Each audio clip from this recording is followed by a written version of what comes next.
I sold my home to pay for my husband's cancer treatment. After he recovered, he dumped me for a younger woman. My son and my business partners mocked me. I spent a freezing night out in the storm when I spotted a frightened little girl shivering. I spent my last $10 on food and a blanket for her. 3 days later, 17 black cars pulled up outside the shelter. When a billionaire stepped out of the car and saw his daughter with me. They say love conquers all. For me, at 65, it nearly destroyed me. It stripped me bare, left me homeless, and taught me a lesson about betrayal so profound, it still chills me to the bone.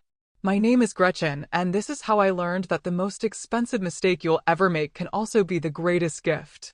It all started with a phone call, a Tuesday morning in March. I was meticulously arranging fresh flowers in the antique shop, my life's work, built from nothing over 30 years, when my phone rang. The voice was Dr. Martinez, and his words cleaved my world in two. "Mrs. Gretchen, I need you and your husband to come in immediately. The test results are back." My hands, suddenly strangers to me, trembled, dropping the white roses I'd been holding. Damon had been complaining of fatigue for months, but we'd chalked it up to age. He was 68, after all. Men his age were supposed to slow down. The diagnosis? Pancreatic cancer. Stage 3. I watched my husband of 42 years crumple in that sterile office chair, his weathered hands covering his face as Dr. Martinez laid out the options. Chemotherapy, radiation, experimental treatments, the words blurred. But one phrase sliced through the fog, sharp and clear. We're looking at approximately $250,000 for the full treatment protocol. That night, Damon couldn't sleep. I found him in our kitchen at 3 a.m., a silhouette against the moonlit garden. "I can't put you through this," he whispered, not turning. "Maybe it's my time, Gretchen. Maybe I should just..." I wrapped my arms around him from behind, feeling the shocking loss of weight already. "Don't you dare talk like that," I choked out, my voice fierce. "We're going to fight this together. Our insurance would cover maybe 60%. The rest?" I knew where it would come from. The antique shop, my heart, my soul, 30 years of blood, sweat, and love, was worth nearly $400,000. Our house, paid off and a sanctuary for decades, was another $200,000. Between them, we could cover Damon's treatment and still have enough for a small apartment during his recovery. I made the decision without telling him. The next morning, I called my realtor, Janet. "Are you sure about this, Mrs. Patterson?" she asked, her voice laced with concern. "These are major assets. Once you sell, there's no going back." I looked at Damon, sleeping fitfully on the couch, his face gaunt and pale. "I'm sure," I said.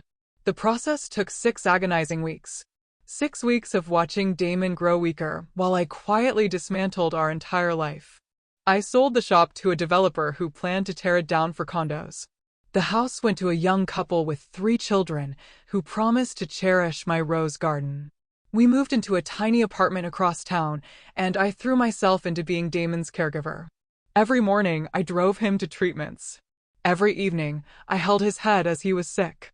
I learned to cook bland foods, give injections, monitor his medication with military precision.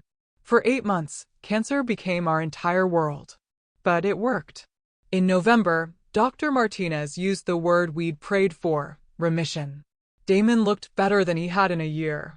His color returned, his appetite came back, and he started talking about the future again. I thought we'd won. I was so incredibly naive. The conversation that shattered my world happened on a Wednesday evening in December. I was making Damon's favorite soup when he cleared his throat behind me. "Gretchen, we need to talk." Something in his tone made my stomach drop, but I kept stirring. "What about?" "I've been thinking a lot during this whole ordeal. About life, about what I want." I turned, soup spoon still in my hand. Damon sat at our small table, hands folded, looking anywhere but at me. "I want a divorce." The spoon clattered to the floor. "What?" "I know this is difficult, but I've realized that I want to spend whatever time I have left being truly happy." "Haven't we been happy?" My voice sounded strange, distant. After beating cancer together, Damon finally looked at me, and I saw something I'd never seen before. Indifference. Gretchen, you're a good woman, but we've been living like roommates for years. I want passion. I want to feel alive again. Feel alive again? I repeated, a cold fury rising. I sold everything to save your life. I spent 8 months taking care of you. I gave up my business, my home, everything I built. I never asked you to do that. Those words hit me like a physical blow. I grabbed the counter to steady myself. You never asked me? You're my husband. Of course I did it. Well, now I'm asking for my freedom. That's when I understood. This wasn't a sudden decision born from surviving cancer. This was planned. There's someone else, isn't there?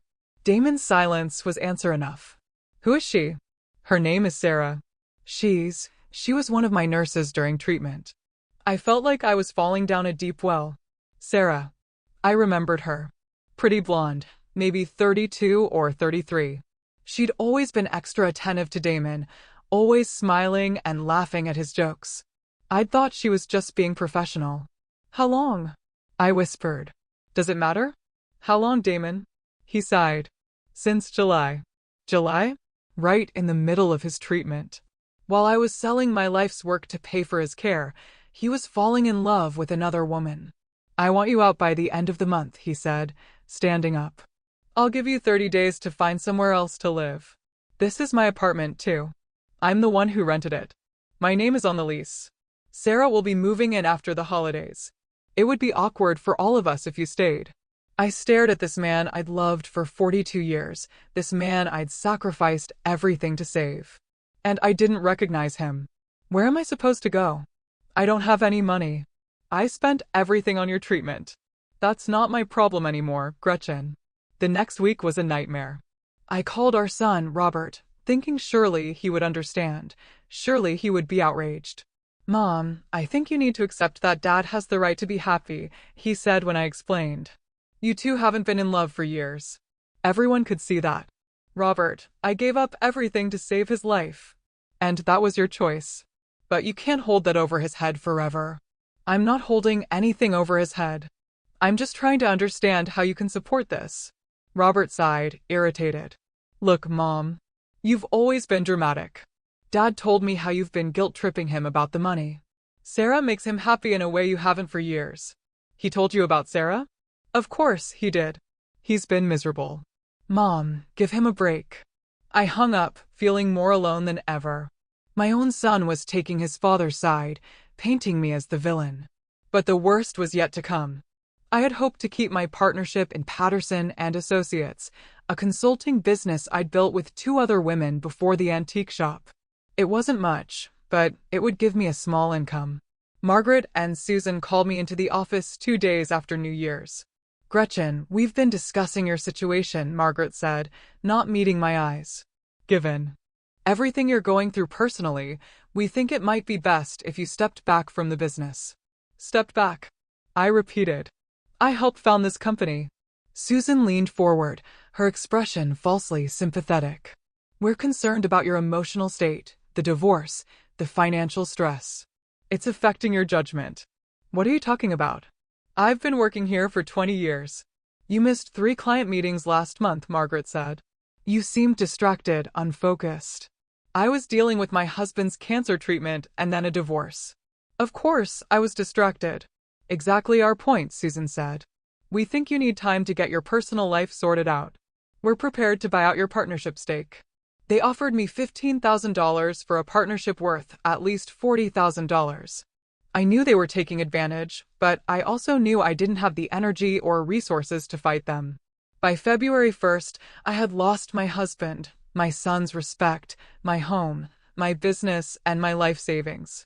I was 65 years old with nowhere to go and no one to turn to. The homeless shelter on Maple Street became my temporary address. The social worker who processed my intake form was kind, but overworked. It's just until you get back on your feet, she assured me, handing me a list of rules and meal times. Most people don't stay long. But as I lay in my narrow cot that first night, listening to the sounds of 30 other women trying to sleep, I wondered if this was how my story would end. Alone, forgotten, discarded by the very people I'd sacrificed everything for. The woman in the cot next to mine snored softly. Across the room, someone cried quietly into their pillow. Outside, rain began to fall against the windows, and I pulled my thin blanket up to my chin. I closed my eyes and tried not to think about Damon and Sarah in the apartment I'd paid for, sleeping in the bed I'd bought, building a life on the ashes of mine. Tomorrow would mark exactly 2 months since my husband had asked for a divorce. 2 months since my world had collapsed. As I finally drifted off to sleep, I had no idea that everything was about to change in the most unexpected way possible. 3 weeks at the shelter had taught me things I never imagined I'd need to know. How to make instant coffee taste almost decent by adding a pinch of salt. How to fold clothes so they'd fit in a plastic bag. How to disappear into myself when the woman 2 beds over started screaming about invisible enemies at 3 a.m. Most importantly, I learned that dignity was something you had to fight for every single day. The morning of the storm started like any other. I woke at 5:30 before the breakfast bell and made my way to the communal bathroom. The mirror above the sink showed a woman I barely recognized. My hair, once my pride, now hung limp and gray around a face that had aged years in just months. The shelter provided basic toiletries, but there was only so much you could do with generic shampoo and institutional soap. I'd been looking for work for 2 weeks, but at 65, most employers saw me as a liability. The few interviews I'd secured always ended the same way. "We'll be in touch," they'd say, with polite smiles that didn't reach their eyes. That morning, I had $7.34 left from the small amount I'd managed to save from selling my jewelry. It was all that stood between me and absolute destitution. The weather forecast had been ominous all week.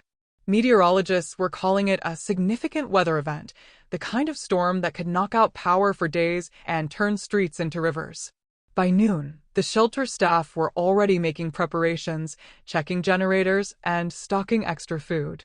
"All residents should plan to remain inside tonight," announced Mrs. Chin, the day manager.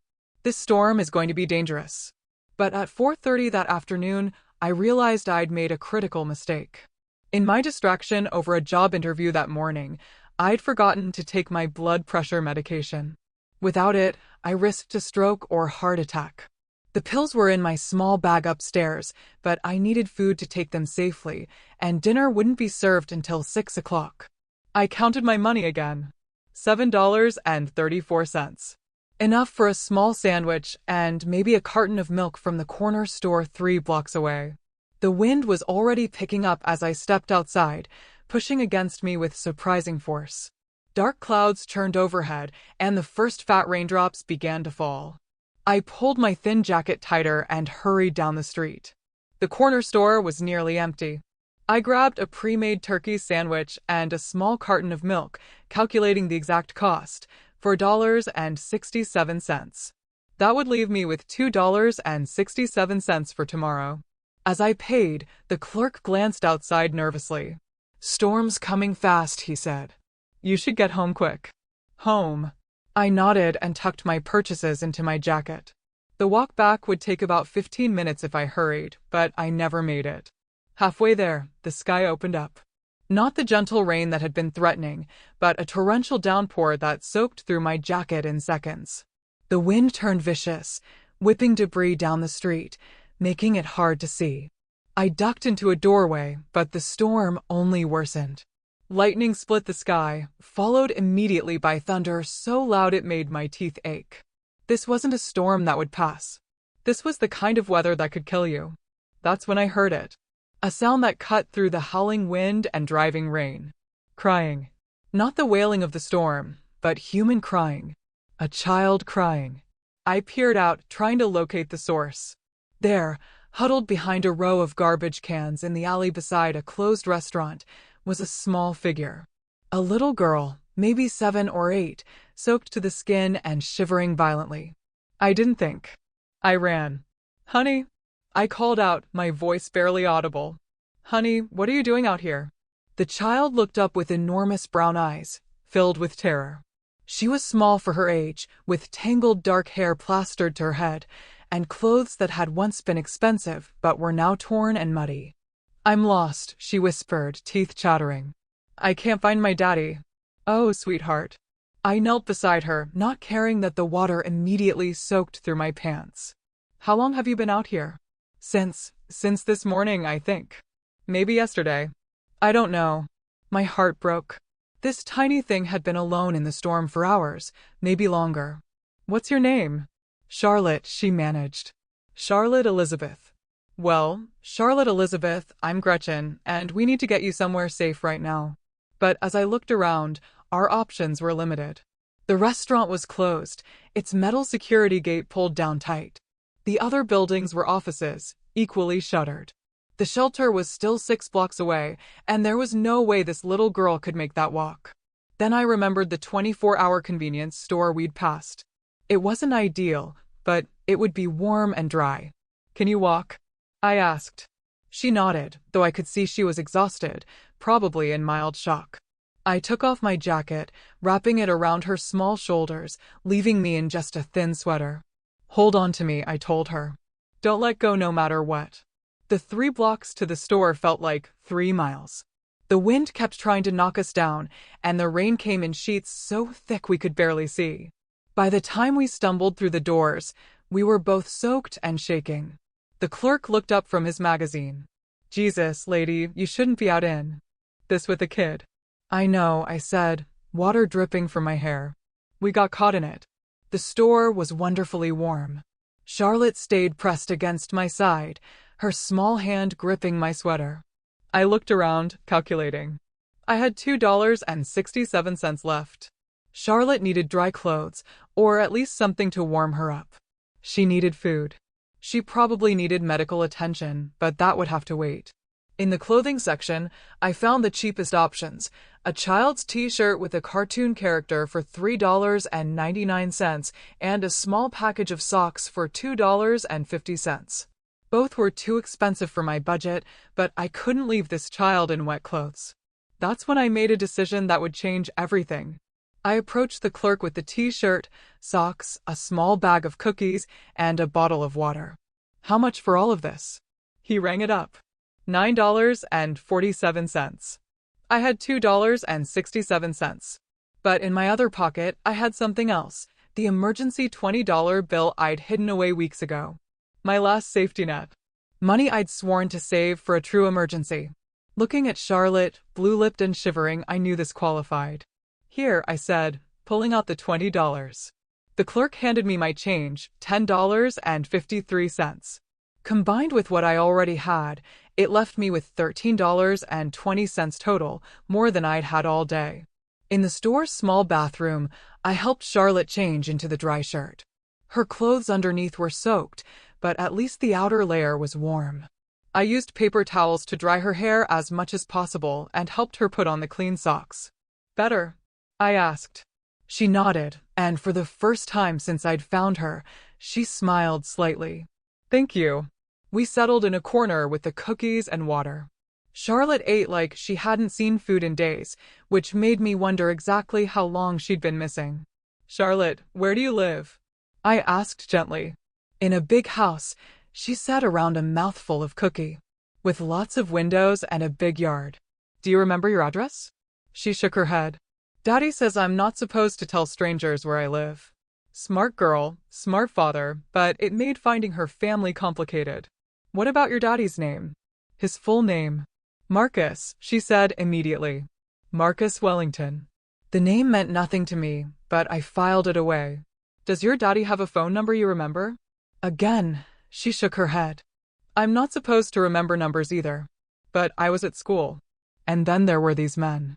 Her voice trailed off, and I saw fear creep back into her eyes. What men, honey? They said they knew my daddy. They said I had to come with them, but they were mean and they scared me, so I ran away.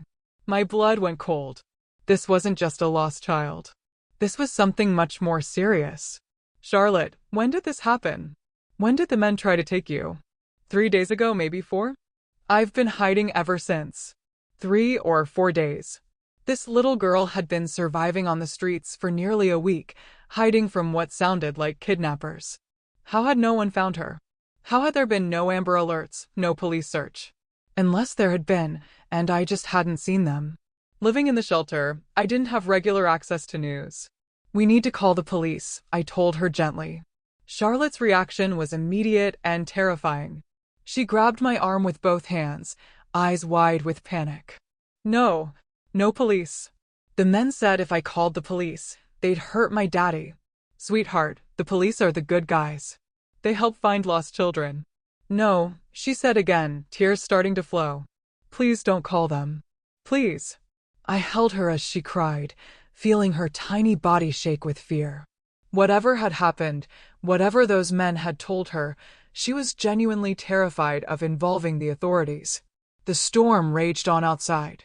Through the store windows, I could see trees bending nearly horizontal. Power lines sparked and swayed dangerously. Okay, I said finally. No police tonight.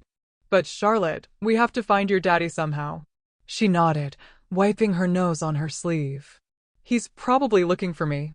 I'm sure he is. We spent the next 4 hours in that convenience store. The clerk, whose name was Danny, turned out to be kind-hearted. When he realized what was happening, he stopped charging me for the hot chocolate from the machine and let us stay. Storm like this, nobody should be out there, he said. You can wait here until it passes. Around midnight, the worst of the weather finally moved through. The rain diminished to a steady drizzle, and the wind died down enough that we could hear ourselves think. We should try to find a safe place for you to sleep, I told Charlotte. Tomorrow, we'll figure out how to find your daddy. But where could we go? I couldn't bring her to the shelter. They had strict policies about children, and besides, it wasn't safe for a little girl there. Hotels were out of the question with my limited funds.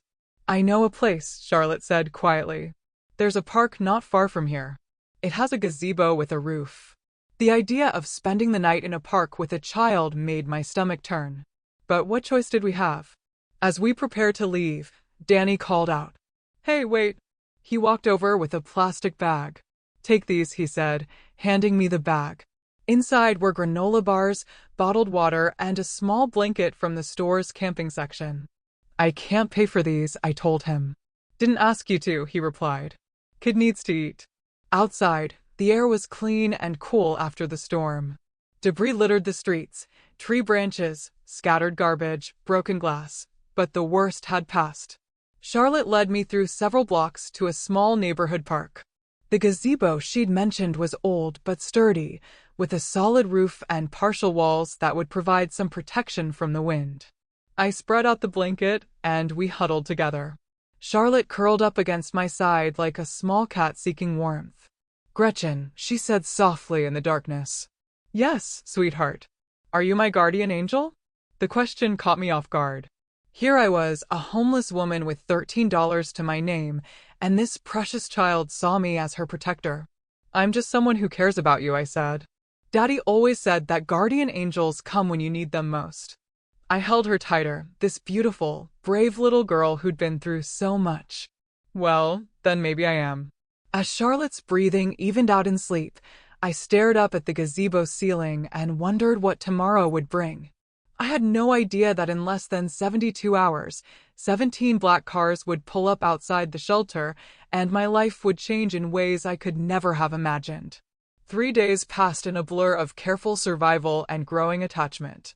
Charlotte and I had established a routine of sorts, mornings at the convenience store where Danny let us use the bathroom and buy minimal supplies, afternoons in the park when weather permitted, and nights back at the gazebo, or sometimes in a 24-hour laundromat when it got too cold.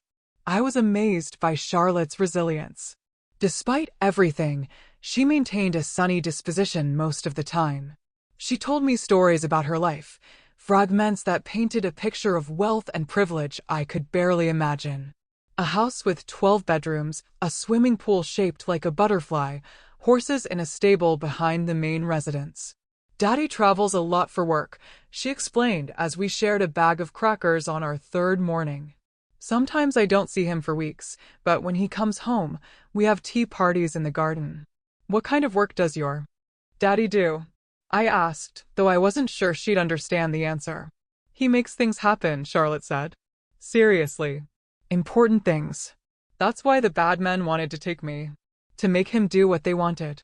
The more she talked, the more convinced I became that her father was someone significant, wealthy enough to be a kidnapping target, important enough that professional criminals would risk taking his child. But if that was true, why hadn't I seen any news coverage? Why weren't there search parties? Police alerts? FBI involvement? Living in the shelter, I just didn't have access to the news. On Tuesday afternoon, as we sat in the park watching pigeons fight over breadcrumbs I'd bought with my dwindling funds, Charlotte suddenly grabbed my arm. "Gretchen," she whispered, her voice tight with fear. "That car. It's been there before." I followed her gaze to a black sedan parked across the street. The windows were tinted too dark to see inside, and it had been there for about 20 minutes. "Are you sure?" I asked, trying to keep my voice calm. Charlotte nodded, pressing closer to me. "Yesterday, when we were at the store, and the day before, near the gazebo." My heart rate spiked. If someone was watching us, if the kidnappers had found Charlotte again, we were in serious danger. A 65-year-old woman and a small child were no match for professional criminals. "We're going to walk away very calmly," I told her quietly. "Just like we're going somewhere normal. Don't look back at the car." We gathered our few belongings and started walking deeper into the park, toward the tree line where we could disappear if necessary. Behind us, I heard a car door slam. "They're following us," Charlotte whimpered. I picked up our pace, my mind racing. There was a shopping center about 6 blocks away. Lots of people, security cameras, if we could just make it there. "Excuse me." The voice behind us was male, authoritative. I didn't turn around. "Ma'am, please stop." I grabbed Charlotte's hand and started running. She kept up surprisingly well, but I could hear footsteps gaining on us. "We're not going to hurt you, right?" That's what they all said. We made it maybe 2 blocks before a second black car appeared at the intersection ahead of us. Then a third came from our left. We were surrounded. Men in dark suits emerged from the vehicles. Not the rough criminals I'd expected, but professionals in expensive clothes, with earpieces and the kind of bearing that suggested military or law enforcement. I pulled Charlotte behind me, my heart hammering. "Stay back," I shouted. "I've called the police." It was a lie, but maybe they'd believe it. One of the men, older than the others, with graying hair and kind eyes, stepped forward with his hands visible. "Mrs. Ma'am, my name is Agent Richards. We're not here to harm anyone. We're looking for Charlotte Wellington." Charlotte's grip on my hand tightened. "Is that your last name, sweetheart?" I asked quietly. She nodded, tears streaming down her face. But they might be lying. The bad men could be pretending. Agent Richards seemed to understand her fear. "Charlotte, honey, do you remember the song your daddy used to sing to you when you couldn't sleep? The one about the mockingbird?" Charlotte's eyes widened. "How do you know that?" "Because your daddy told me. He's been looking for you for 6 days, sweetheart. He's very worried." "Daddy's really looking for me?" "He is. And he's right here." Richard spoke into his earpiece, and moments later, the most expensive car I'd ever seen pulled up to the curb. Not just expensive, extraordinary. A Rolls-Royce that probably cost more than I'd made in 5 years. The man who stepped out took my breath away. He was tall, maybe 6 feet 3 inches, with dark hair silvered at the temples, and the kind of presence that commanded attention without effort.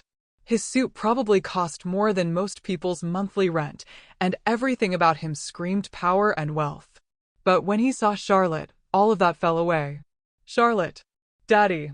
She broke away from me and ran to him, launching herself into his arms. He caught her and held her like she was the most precious thing in the world, his face buried in her hair as his shoulders shook with emotion. "Thank God," he whispered, his voice breaking. "Thank God you're safe." I stood there watching this reunion, suddenly acutely aware of my own appearance. My hair was unwashed. My clothes were the same ones I'd been wearing for 3 days, and I probably smelled like the laundromat where we'd spent last night. After several minutes, the man, Charlotte's father, sat her down, but kept one hand on her shoulder as he looked at me. "You're the woman who's been taking care of my daughter." It wasn't a question. His eyes were studying me intently, and I had the uncomfortable feeling that he could see straight through to my soul. Yes, I found her during the storm. She was scared and alone." He stepped closer, and I instinctively took a step back. Not from fear, but from the overwhelming intensity of his presence. Agent Richards told me what his team observed. You've been protecting her for 3 days, feeding her, keeping her safe, staying with her. I nodded, not sure what else to say. What's your name? Gretchen. Gretchen Patterson. Gretchen Patterson. He repeated it like he was memorizing it. My name is Marcus Wellington. The name still didn't mean anything to me, but clearly it should have. Agent Richards and the other men watched our interaction with the kind of attention reserved for significant moments. Charlotte told me what you did for her, Marcus continued. How you spent your last money to buy her dry clothes and food, how you protected her from the people she was afraid of. Any decent person would have done the same thing. Something shifted in his expression. No, Gretchen. Most people would have called the authorities immediately and gone on with their lives. You made yourself responsible for a stranger's child. Charlotte tugged on her father's sleeve. Daddy, Gretchen doesn't have a home. She's been sleeping outside with me. Marcus's attention sharpened. You're homeless. I felt heat rise in my cheeks. It's temporary. I'm getting back on my feet. Why? The question was direct, almost blunt.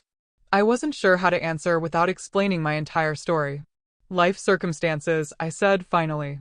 Marcus studied me for another long moment, then spoke to Agent Richards.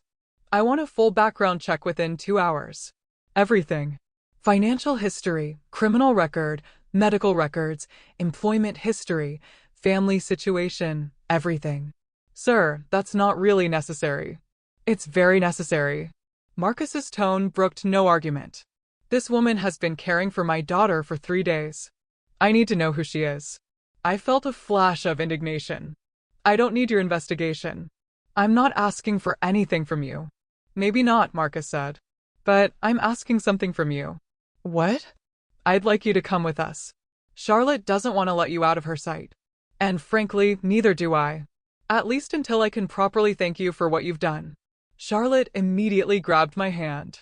Please, Gretchen, don't leave me. Sweetheart, you're safe now. You're with your daddy. But I want you to come too. Please. I looked between Charlotte's pleading face and her father's unreadable expression. I don't think that's appropriate. You have your daughter back. That's what matters. Get in the car, Gretchen. It wasn't a request. Marcus Wellington might have been grateful, but he was clearly a man accustomed to being obeyed. I'd rather not. I'm afraid I have to insist. Agent Richards stepped closer. Ma'am, Mr. Wellington just wants to ensure your safety. You've been exposed to a dangerous situation by helping Charlotte. Until we're certain the threat has been neutralized, you could be at risk. That possibility hadn't occurred to me. If the kidnappers had been watching us, if they'd seen me with Charlotte, I might indeed be in danger. For how long? 24 hours, Marcus said. Give me 24 hours to debrief Charlotte, deal with the security situation, and figure out how to properly thank you. Then, if you want to leave, you're free to go.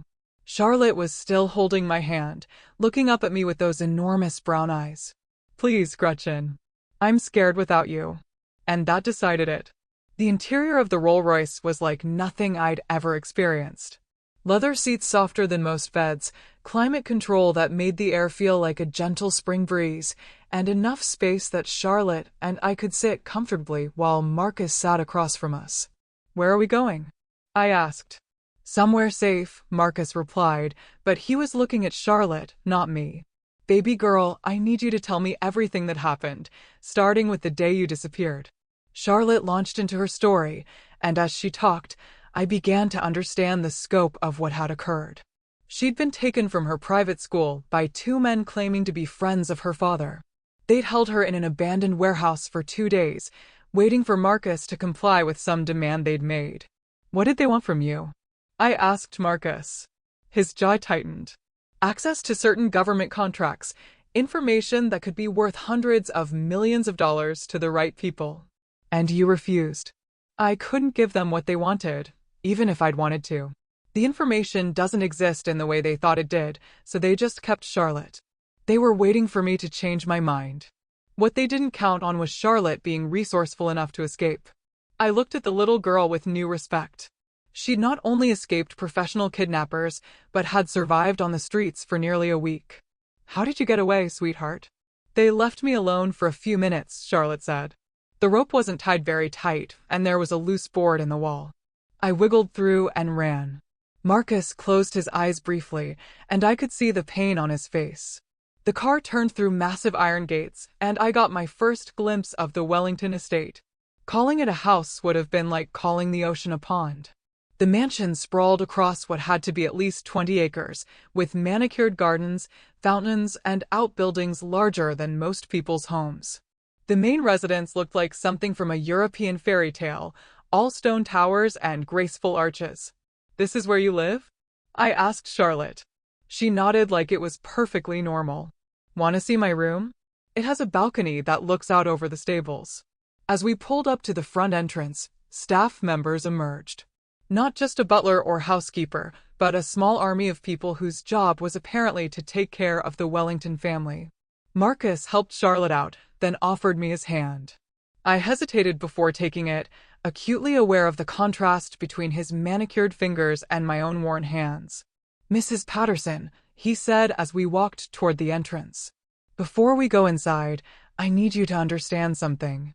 "What happened to Charlotte?" "What you did for her. It changes things." "I don't know exactly how yet, but it does." I wasn't sure what he meant, but something in his tone made me think my 24 hours at the Wellington estate were going to be far more complicated than I'd anticipated. I had never imagined that taking a shower could feel like a religious experience. The guest suite Marcus had assigned me was larger than the entire apartment I'd shared with Damon. The bathroom alone was bigger than most bedrooms, with marble surfaces, gold fixtures, and a shower that had more buttons and settings than a spacecraft control panel. As hot water cascaded over me from what felt like a dozen different angles, I tried to process everything that had happened in the last 6 hours. After arriving, Marcus had disappeared into what I assumed was a series of important phone calls. Charlotte had given me a tour of her wing of the house. Her bedroom was indeed enormous, with a canopy bed, a reading nook, and French doors that opened onto a balcony overlooking the stables. "This is where I have tea parties when Daddy's home," she'd explained, showing me a small table set with delicate china cups. "Would you like to have one with me later?" "I'd love that, sweetheart." Charlotte's enthusiasm was infectious, but I couldn't shake the feeling that I didn't belong in this world of marble floors and crystal chandeliers. I was a temporary guest, someone who'd helped during a crisis, but would soon return to reality. The reality of the homeless shelter and my $7 remaining. A soft knock on the bathroom door interrupted my thoughts. "Mrs. Patterson?" It was a woman's voice. Unfamiliar, but kind. "I'm Elizabeth, the house manager. I've left some clothes for you on the bed. They should fit reasonably well." "Thank you," I called back, though I hadn't asked for clothes. When I emerged, I found an outfit laid out that probably cost more than I'd made in a month at my old job. A soft cashmere sweater, pale blue, well-tailored slacks, and undergarments that still had price tags attached. Even the shoes were there, comfortable flats, exactly my size. How would they know my measurements? The answer came as I was getting dressed. Through the suite's windows, I could see a team of people working in the gardens below. Not gardeners, but men in suits who moved with the same precision as Agent Richards. Marcus hadn't just brought me here for Charlotte's comfort. He really had been concerned about my safety, which suggested resources far beyond what I'd initially realized. A gentle knock on the main door interrupted my thoughts. "Come in," I called. Elizabeth entered with a warm smile. She was perhaps 50, with graying brown hair and the kind of efficient manner that suggested she'd been managing wealthy households for decades. "How are you feeling, dear?" she asked, looking me over approvingly. "Much better, I imagine. The clothes are beautiful, but I can't accept them. I don't have any way to pay you back." Elizabeth's smile didn't waver. "They're a gift from Mr. Wellington. He specifically requested that you have everything you might need during your stay. I'm only staying 24 hours. Of course, Elizabeth agreed, though something in her tone suggested she wasn't entirely convinced. "Mr. Wellington would like to see you in his study when you're ready. Charlotte is having her dinner and then a bath. She's had quite an ordeal." The study was exactly what I would have expected from a man like Marcus Wellington: dark wood paneling, leather-bound books, and furniture crafted by master artisans. Marcus himself sat behind a massive desk, still in his expensive suit, but with his tie loosened and sleeves rolled up. He looked up when I entered, and something flickered in his expression. "You look rested." "I feel human again." I admitted. "Thank you for the clothes, but I can't accept them." "We'll discuss that later." He gestured to a chair across from his desk. "Please sit. We need to talk." I settled into the chair, which was more comfortable than it looked. "About what?" "About you." Marcus leaned back, studying me with those intense eyes. "I had my people run the background check I mentioned. I know about the divorce, the medical bills, your husband's betrayal. I know about your business, what you sacrificed, and how you ended up at the shelter." Heat flooded my cheeks. The idea of strangers investigating my personal life, learning about my failures and humiliations, made me feel exposed and vulnerable. "You had no right." "I had every right," Marcus interrupted smoothly. "A stranger spent 3 days caring for my daughter in circumstances that could have been dangerous for both of them. I needed to know who you are." "And what did you conclude?" "That you're exactly who you appear to be. A woman who has been dealt a series of terrible hands, but who still chose to help a frightened child with the last money she had." I didn't know what to say to that. Marcus leaned forward, his expression more serious. "Gretchen, I want to make you an offer." "What kind of offer?" "I need someone to help with Charlotte. Someone she trusts. Someone who understands what she's been through." He paused. "I travel frequently for business, sometimes for weeks at a time. Charlotte has nannies and tutors, but what she doesn't have is someone who genuinely cares about her well-being. She has me when I'm here, yes, but I'm not here enough." There was pain in his voice, the guilt of a father who knew his work kept him away from his daughter. "What happened this week has made me realize that Charlotte needs more stability, more consistency." "What exactly are you suggesting?" "I'm offering you a position as Charlotte's companion. Not a nanny, she's too old for that. But someone who would be responsible for her emotional well-being when I'm traveling. Someone who would live here, be part of her daily life." I stared at him. "You want me to move in here?" "The position comes with a salary of $200,000 per year, plus complete benefits, housing, meals, and a generous expense account for anything Charlotte might need." $200,000. I tried to process that number. It was more money than I'd ever dreamed of making. Plus, Marcus continued, there would be a signing bonus of $50,000 to help you get back on your feet. "This is insane," I said quietly. "You don't know me. You don't know if I'm qualified to take care of a child. I know you spent 3 days protecting her when you had nothing to gain and everything to lose. I know you gave her your last $20 when you were homeless yourself. I know she feels safe with you in a way she hasn't with anyone since her mother died." Her mother died. Marcus's expression grew distant. "Cancer. When Charlotte was 5. It's just been the two of us ever since, and I haven't done nearly as good a job as I should have." I understood then. This wasn't just about hiring help. This was about a father who knew he was failing his daughter and had found someone who could fill a void he couldn't. "Why me?" I asked. "You could hire anyone. Someone with credentials, experience with wealthy families." "Charlotte doesn't trust easily," Marcus said. "She's been through too much, but she trusts you. That's worth more than any credentials." I thought about Charlotte's small hand in mine during the storm.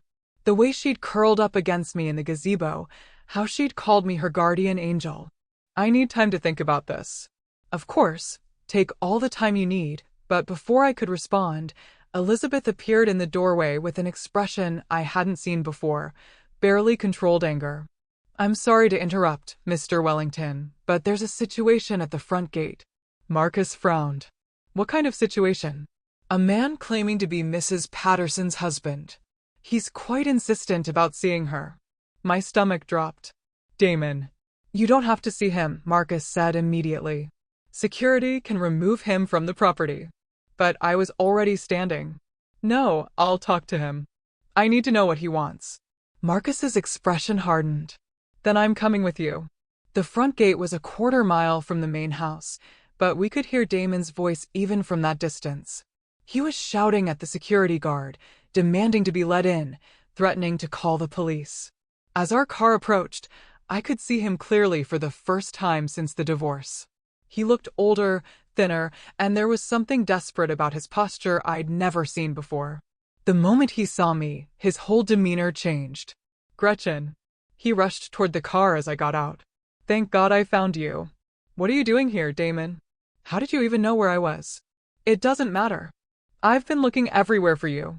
He reached for my hands, but I stepped back. Gretchen, I've made a terrible mistake. The worst mistake of my life. What are you talking about? Sarah? The divorce? All of it. I was crazy, Gretchen. The cancer, the treatment. It affected my judgment. I wasn't thinking clearly. I became aware of Marcus standing slightly behind me and of the security personnel positioned discreetly around us. Whatever was about to happen, it was going to have an audience. You seemed pretty clear when you asked for a divorce, I said. I was scared. Damon continued, his voice taking on a pleading tone I'd never heard before. Scared of dying. Scared of being a burden. I thought if I pushed you away, it would be easier for everyone. By having an affair? Damon had the grace to look ashamed. That was a mistake. A huge mistake. Sarah, she took advantage of me when I was vulnerable. Took advantage? I couldn't help but laugh bitterly. Damon, you left me homeless. You threw away 42 years of marriage for a woman young enough to be your daughter. I know, he said desperately. And I've regretted it every single day since. Sarah left me, Gretchen. 2 weeks after the divorce was final, she took half of everything I had and moved to Florida with another man. So that was it. Damon wasn't here because he missed me or because he'd realized what he'd lost. He was here because his young girlfriend had taken him for everything he was worth. I'm sorry that happened to you, I said, and I was surprised to find that I meant it. But it doesn't change anything between us. It changes everything. Damon stepped closer, ignoring Marcus's presence entirely. We can start over, Gretchen. We can get remarried. Go back to the way things were. The way things were? I repeated. I sold my business to save your life. I sold our house. I gave up everything for you. And the moment you got better, you threw me away like garbage. People make mistakes, Gretchen. Some mistakes can't be forgiven. Marcus stepped forward then, his presence suddenly much more prominent. I think this conversation is over. Damon seemed to notice him for the first time. And who exactly are you? Someone who knows how to treat a good woman when he finds one, Marcus replied calmly. Damon's face flushed red. Gretchen, you can't seriously be choosing this stranger over your husband. Ex-husband, I corrected. And I'm not choosing anyone. I'm choosing myself for the first time in 42 years. You'll regret this, Damon said, his voice turning ugly. You're 65 years old. Gretchen, how long do you think this is going to last? What happens when he gets tired of you? That's enough, Marcus said, his voice carrying an authority that made even Damon step back. But the damage was done. Damon's words had hit their target, awakening every insecurity I'd been trying to suppress. I was 65. I was a homeless woman who'd been rescued by a wealthy man 30 years younger than me. Maybe Damon was right. Maybe this was just temporary charity. I think you should leave now, I told Damon quietly. He studied my face for a long moment, perhaps hoping to see some sign that his words had worked. When he didn't find what he was looking for, his expression hardened. Fine, but don't come crawling back to me when this fantasy ends, Gretchen. I won't be there. He walked back to his car, a rusted Honda that looked even more pathetic next to the Rolls-Royce and the security vehicles. As his taillights disappeared down the drive, I stood there feeling like I'd been hollowed out inside. Are you all right? Marcus asked gently. I nodded, though I wasn't sure I was. I should probably go back to the shelter tomorrow. This was all a mistake. Was it? You heard what he said. I'm 65 years old. Charlotte needs someone young, energetic, someone who can keep up with her. Charlotte needs someone who cares about her, Marcus said. Age has nothing to do with that. But as we drove back to the house, I couldn't shake Damon's words. What happens when he gets tired of you? It was a question I didn't have an answer for, and one that would keep me awake most of the night. I barely slept. Every time I closed my eyes, I heard Damon's voice. What happens when he gets tired of you? By dawn, I had made my decision. I would thank Marcus for his kindness, say goodbye to Charlotte, and return to the shelter where I belonged. But Charlotte had other plans. You can't leave, she announced when I joined her for breakfast in the sunny morning room overlooking the gardens. We haven't had our tea party yet. Sweetheart, I think it's time for me to go. Your daddy is here now. You're safe. Charlotte's face crumpled. But I don't want you to go. You're my guardian angel. Before I could respond, Marcus appeared in the doorway. He looked like he hadn't slept much either, his hair slightly disheveled. Good morning, he said, his eyes meeting mine with an intensity that made my stomach flutter. I hope you slept well. I did. Thank you. I was just telling Charlotte that I should be going today. Daddy, tell her she can't leave. Charlotte pleaded, tears starting to form. Marcus sat down at the table, accepting the cup of coffee Elizabeth had poured. Actually, Gretchen, there's something we need to discuss before you make any decisions. What do you mean? I had a long conversation with Agent Richards last night. The investigation into Charlotte's kidnapping has revealed some disturbing information. My blood went cold. What kind of information? The men who took Charlotte weren't just after money or business secrets. They were specifically targeting my family because of certain government contracts my company holds, contracts that involve national security. Charlotte had stopped crying and was listening with wide eyes. This was clearly news to her too. What does that have to do with me? I asked. You've been seen with Charlotte. There are photographs of you together during those 3 days, taken by the kidnappers' associates before they were arrested. As far as anyone watching knows, you're important to my family now. The implications hit me like a truck. You're saying I'm in danger? I'm saying that leaving now, going back to the shelter, or trying to resume your old life would be extremely dangerous. These people don't forgive, and they don't forget. I felt the walls closing in around me. So, what are you suggesting? That I hide here forever? I'm suggesting that the job offer I made yesterday wasn't just a kindness, it was also the safest option for everyone involved. Charlotte reached across the table and grabbed my hand. Please stay, Gretchen. I'll be really good, I promise. We can have tea parties every day. I looked at this beautiful child who had already lost her mother and had nearly been lost herself, and felt my resolve wavering. I need some time to think, I said finally. Marcus nodded. Of course, but while you're thinking, there's something else you should know. Before he could continue, Elizabeth appeared in the doorway with that barely controlled anger again. Sir, I'm sorry to interrupt, but there's another situation at the gate. Marcus's jaw tightened. The same man as yesterday? No, sir. This time it's a younger man claiming to be Mrs. Patterson's son. He's with the older gentleman from yesterday, and they're both quite agitated. My heart sank. Robert. Of course, Damon would bring Robert. I don't have to see them, I said quickly. Actually, you do. Marcus's voice was calm but firm. If we don't deal with this now, they'll keep coming back. Better to handle it once and for all. 20 minutes later, I found myself facing both Damon and Robert at the front gate. My son looked uncomfortable but determined, while Damon appeared smugly confident, as if he'd brought reinforcements for a battle he was sure to win. Mom, Robert said the moment he saw me. Dad told me what happened yesterday. What you said to him. I told him the truth, I replied evenly. He made a mistake, Robert continued. People make mistakes, but that doesn't mean you abandon your family. The irony of those words coming from him, the son who had taken his father's side without question, was almost laughable. Where were you when I needed my family, Robert? I asked quietly. When I was living in a shelter, where were you then? Robert had the grace to look ashamed. I didn't know it was that bad. You didn't want to know. Damon stepped forward, clearly impatient with the emotional scene. Gretchen, let's cut through all this drama. I've spoken with a lawyer. Since our divorce isn't final yet, you're still legally my wife, which means you can't enter into any financial agreements without my consent. I stared at him in disbelief. What are you talking about? Our divorce was finalized months ago. Actually, it wasn't. Damon's smile was triumphant. There was a problem with the paperwork, a filing error.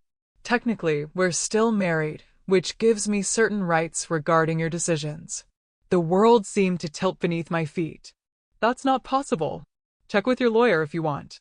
But I'm telling you the truth. Damon's voice became wheedling, manipulative. Look, Gretchen, I'm trying to save our marriage here. This whole situation is just you acting out because you're hurt. I understand that, but it's time to come home. Home to what? I asked. The apartment you share with Sarah? Sarah's gone, Robert interjected. Dad's alone. Mom, he needs you. He needs my money, I corrected. Just like before. That's when Marcus stepped forward. I hadn't even heard him approach, but suddenly he was there, and his presence changed everything. Gentlemen, he said in a voice that could have frozen fire. I think there's been a misunderstanding. Damon looked him up and down dismissively. And you are? Marcus Wellington. And I believe you're trespassing on my property. We're here to get my wife, Damon said, puffing up his chest in a pathetic display of dominance. Your wife? Marcus's eyebrow rose slightly. That's interesting. Because according to the background check my legal team ran, yesterday, your divorce from Mrs. Patterson was finalized 4 months ago. The color drained from Damon's face. There was an error. There was no error. Marcus's voice remained calm, but there was steel underneath. What there was, apparently, was an attempt to manipulate Mrs. Patterson with false information. Robert looked confused. Dad, you said. Your father lied, Marcus said simply. Just as he's been lying about his reasons for wanting his ex-wife back. You don't know anything about our situation. Damon sputtered. Don't I? Marcus pulled out his phone and scrolled. Let's see. Damon Patterson, age 68, recently divorced, lost approximately $80,000 to a fraudulent investment scheme promoted by his girlfriend Sarah Morrison. Currently 3 months behind on rent for his apartment, credit cards maxed out, bank accounts overdrawn. With each word, Damon seemed to shrink a little more.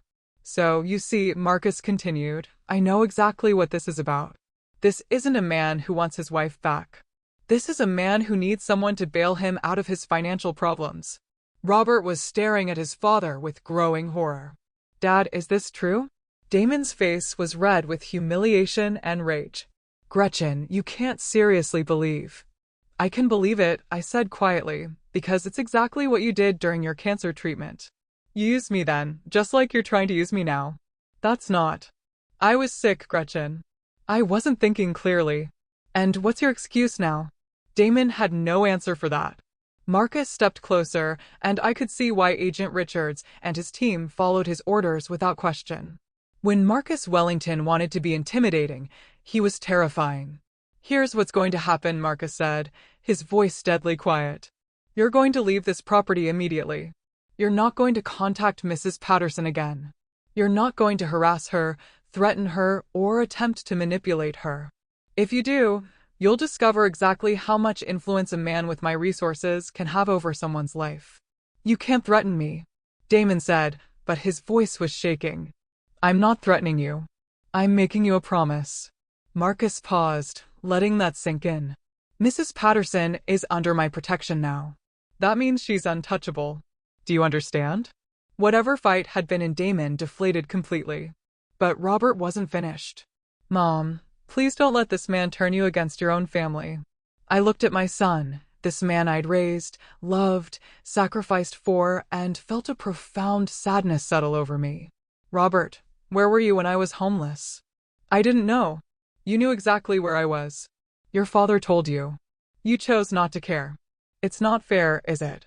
I stepped closer to him. When I called you after the divorce, what did you say? You said I should accept that your father had the right to be happy. You called me dramatic for objecting to his affair. You took his side without even hearing mine. Robert's face flushed. He's my father. And I'm your mother. But that didn't seem to matter when it was inconvenient for you. So that's it? Robert's voice was rising. You're choosing this stranger over your own family? I'm choosing myself, I said firmly.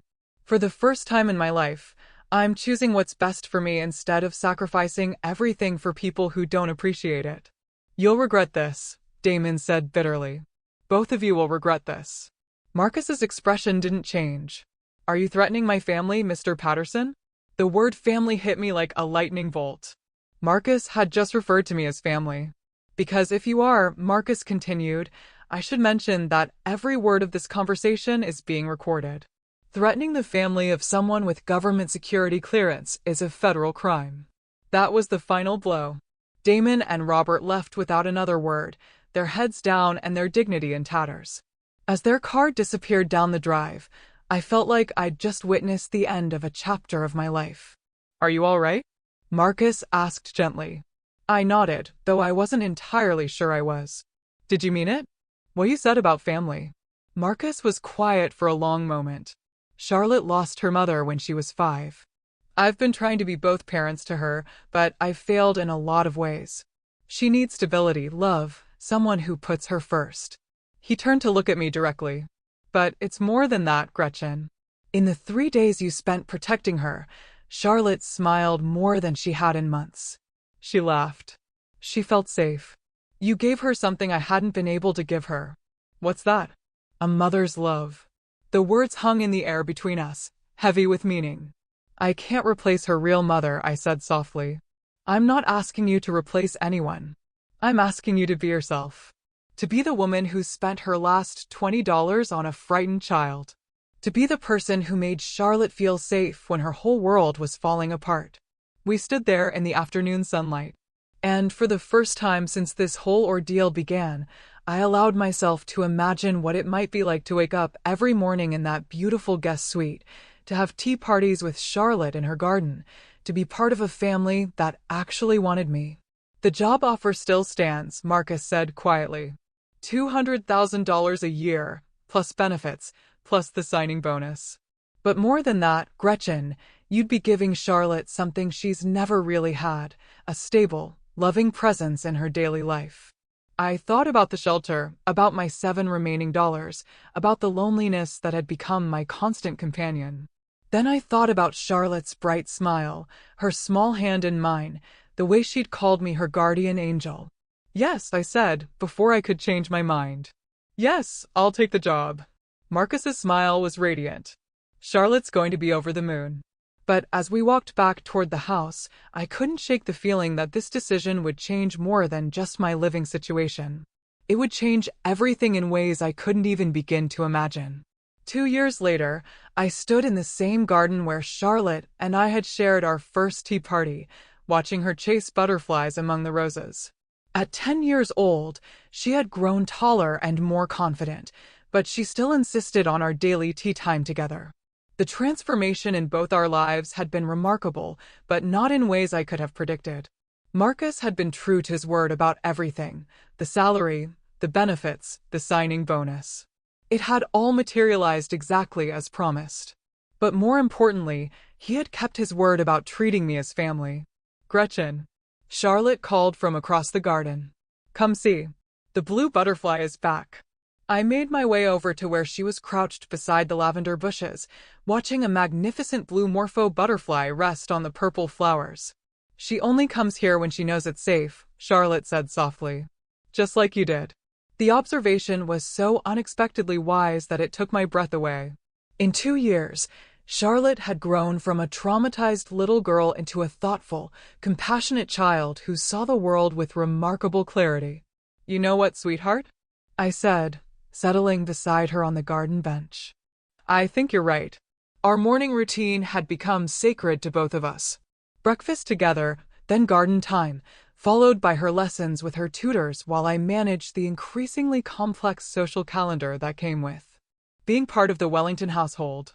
Because that's what I had become, not just Charlotte's companion, but an integral part of their family. The change had been gradual. First, Marcus had started asking my opinion about Charlotte's education, her activities, her emotional needs. Then, he'd begun including me in decisions about the household, the staff, even some aspects of his business travel. "What do you think about the Singapore trip?" he'd ask over dinner. 2 weeks is a long time to be away from Charlotte. "She's doing much better with separation anxiety," I'd respond, "but maybe we could arrange video calls at specific times each day." Somewhere along the way, we had become a natural, cohesive unit. 6 months after I'd moved in, Marcus had surprised me with a new title and a significant raise. Head of Family Operations, he'd called it, with a salary of $300,000 per year. "I don't understand," I'd said when he explained the new position. "I'm already doing everything I was hired to do." "You're doing far more than that," he'd replied. You're managing staff schedules, coordinating Charlotte's activities, handling social obligations, and making this house feel like a home instead of just a residence. That's worth recognizing. But the real recognition had come in smaller moments. The first time Charlotte had called me Gretchen Mom in front of her friends. The night she'd had a nightmare and had run to my room instead of her father's. The afternoon when Marcus had introduced me to a business associate as Charlotte's second mother and the person who keeps this family functioning. Each moment had built upon the others until I'd realized something profound. I wasn't just employed by the Wellingtons. I belonged to them, and they belonged to me. Time for lessons, I reminded Charlotte as we made our way back toward the house. Do I have to? Can't we just play in the garden all day? Education is important, young lady. Besides, don't you have that writing competition next month? Charlotte's face lit up. Oh, right. I need to practice my jumping. As we entered through the French doors that led to the morning room, I nearly collided with Elizabeth, who was carrying a silver tray with what appeared to be legal documents. Oh, Mrs. Patterson, perfect timing. These just arrived for you. My heart skipped. Legal documents were never good news. What are they? I'm not sure, but the messenger said they were urgent. I took the envelope with trembling hands, my mind immediately jumping to worst-case scenarios. Had someone challenged Marcus's authority to employ me? Was there some legal issue with my background check? But as I read the documents, my confusion only deepened. What is it? Charlotte asked, sensing my distress. I'm not sure I understand this, I said, reading through the legal language again. That's when Marcus appeared, still wearing his suit from his morning meetings, but with a smile that suggested he knew exactly what I was holding. He said casually. Those arrived. Marcus, what is this? He sat down across from me, his expression becoming more serious. It's an adoption proposal. An adoption proposal? I repeated stupidly. For Charlotte to legally adopt you as her grandmother? The words didn't compute. I don't understand. Charlotte bounced in her chair. We want to make it official. You're already my Gretchen Mom, but Daddy says we can make it legal, so you'll really be part of our family forever. This isn't how adoption works. Children don't adopt adults. Actually, they can, Marcus said gently. It's called adult adoption, and it's more common than you might think. Charlotte would become your legal granddaughter, and you would become her legal grandmother. It doesn't change anything about our daily lives, but it makes the relationships official. But why? Marcus leaned forward, his expression intensely serious. Because in 2 years, you've become the most important person in Charlotte's life. Because when I travel now, I don't worry about her because I know you're here. Because this house isn't the same without you. And, Charlotte added, with the matter-of-fact tone only children can manage, because we love you and we want you to be stuck with us forever. Stuck with them, as if being part of this extraordinary family could ever be a burden. There's more, Marcus continued. He pulled out another set of documents. If you agree to the adoption, I'd also like to update my will to include you as Charlotte's guardian. Not just companion or caregiver, but her legal guardian if anything happens to me. The weight of what he was offering hit me like a physical blow. Legal guardianship meant that if something happened to Marcus, Charlotte would be mine to raise. It meant permanent security, permanent belonging, permanent family. I don't know what to say, I whispered. Say yes, Charlotte exclaimed. Please, Gretchen. I want you to be my real grandma. I looked at this beautiful child who had already lost one mother and had chosen me to fill that void. I thought about the scared little girl I'd found behind a dumpster 2 years ago and the confident, loving child she'd become. Yes, I said, my voice breaking. Yes, absolutely. Charlotte launched herself into my arms with a squeal of delight that could probably be heard 3 counties away. There's one more thing, Marcus said as Charlotte finally settled down. A celebration is in order. I've planned a small party for this weekend. Nothing elaborate, just close friends and family. Family? I repeated, tasting the word. Family, he confirmed. The party that weekend was indeed small, but it felt enormous to me. Marcus had invited Agent Richards and his team, who had become something like extended family over the past 2 years. Elizabeth and the other staff members who had become dear friends. Charlotte's writing instructor, her favorite teacher, and 3 of her closest school friends. But the most meaningful moment came when we were gathered in the garden for the cake cutting. Charlotte stood on a chair to address our small group. "Thank you all for coming to celebrate my new grandma," she announced with the confidence of a born public speaker. "2 years ago, Gretchen found me when I was lost and scared. But really, I think maybe I found her too. She needed a family as much as I did." As applause filled the garden, I felt tears streaming down my face. Later that evening, after the guests had gone home and Charlotte was asleep, I found myself in the study with Marcus, sharing a quiet drink and reflecting on the day.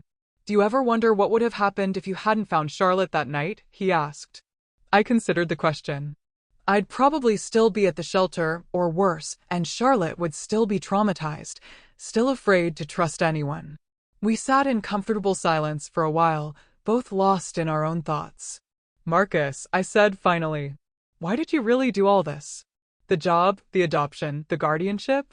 Why?" He was quiet for so long, I thought he might not answer. When he finally spoke, his voice was soft. "Because in 42 years of marriage, no one ever loved you the way you deserve to be loved. Because you spent your entire life taking care of other people who took you for granted. Because when you had nothing, you still gave everything to protect my daughter." He looked directly at me then. "Because Charlotte needs you, and I think maybe you need us too." "I do need you," I admitted. "Both of you. More than I ever imagined possible." 3 months after the adoption was finalized, I received an unexpected visitor. Elizabeth found me in the garden and announced that Robert was at the front gate asking to see me. My first instinct was to refuse. I hadn't spoken to my son since that awful confrontation 2 years ago. But something in Elizabeth's expression suggested this visit was different. "He looks different," she said carefully. "Humbler." I found Robert standing beside a modest sedan, dressed in simple clothes that were a far cry from the expensive suits he used to favor. He'd lost weight, and there were lines around his eyes that hadn't been there before. "Hello, Mom," he said quietly when he saw me. "Robert." We stood looking at each other for several awkward moments before he spoke again. "I came to apologize. I know it's too little, too late, but I needed to say it. I waited, not making this easy for him. I was wrong about everything. About Dad, about the divorce, about how I treated you. I was selfish and cruel, and I've regretted it every day since." "What changed?" I asked. Robert looked down at his hands. "Dad came to me 6 months ago. He needed money, and I was the only family he had left. I gave him what I could, but it was never enough. He kept asking for more, making bigger and bigger demands." He looked up at me with eyes that held genuine remorse. "I realized that that's exactly what he'd done to you. Used you until there was nothing left, then discarded you when you couldn't give any more. I tried to tell you that. I know. I should have listened. I should have protected you instead of abandoning you." I felt my anger beginning to soften, replaced by sadness for the relationship we'd lost. "Robert, I appreciate the apology. I really do.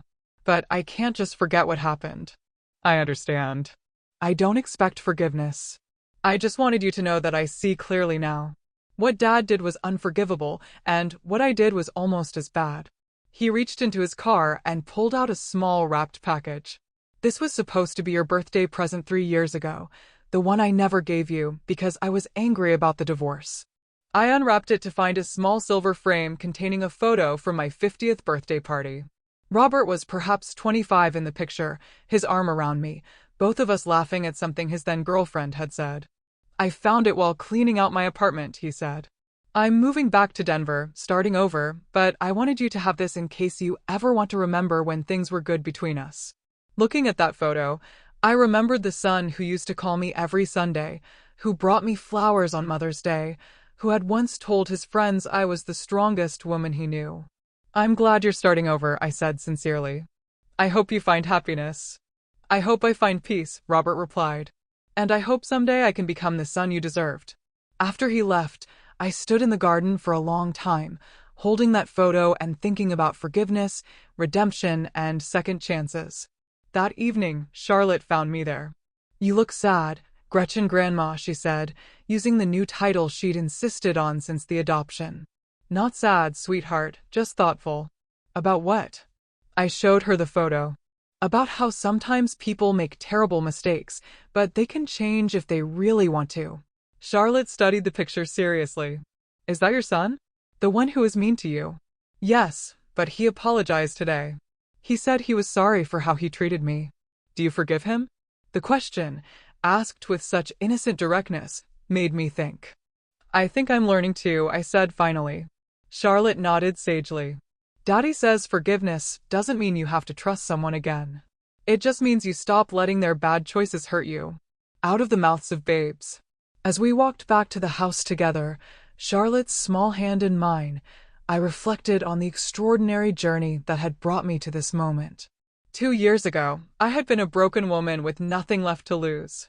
I had spent my last $20 on a frightened child and thought I was making the final gesture of a failed life.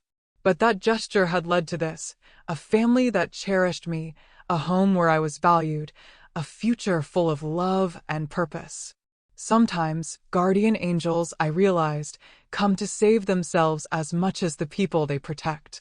And sometimes, the very act of giving everything away is what finally brings you everything you never knew you needed. Standing in the doorway of the mansion that was now truly my home, watching Charlotte skip ahead to tell her father about our garden conversation, I felt something I hadn't experienced in decades, complete and perfect peace. I was Gretchen Wellington now, grandmother to the most wonderful child in the world and member of a family that had shown me what unconditional love really meant. At 67 years old, my real life had finally begun. So, I'm Gretchen Wellington now. And at 67, my real life has finally begun. This incredible journey taught me so much about love, loss, and the astonishing power of a second chance. Tell me, what would you have done in my place? Have you ever had to choose yourself over a lifetime of loyalty?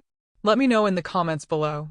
And if this story resonated with you, please hit that subscribe button. You won't want to miss what comes next.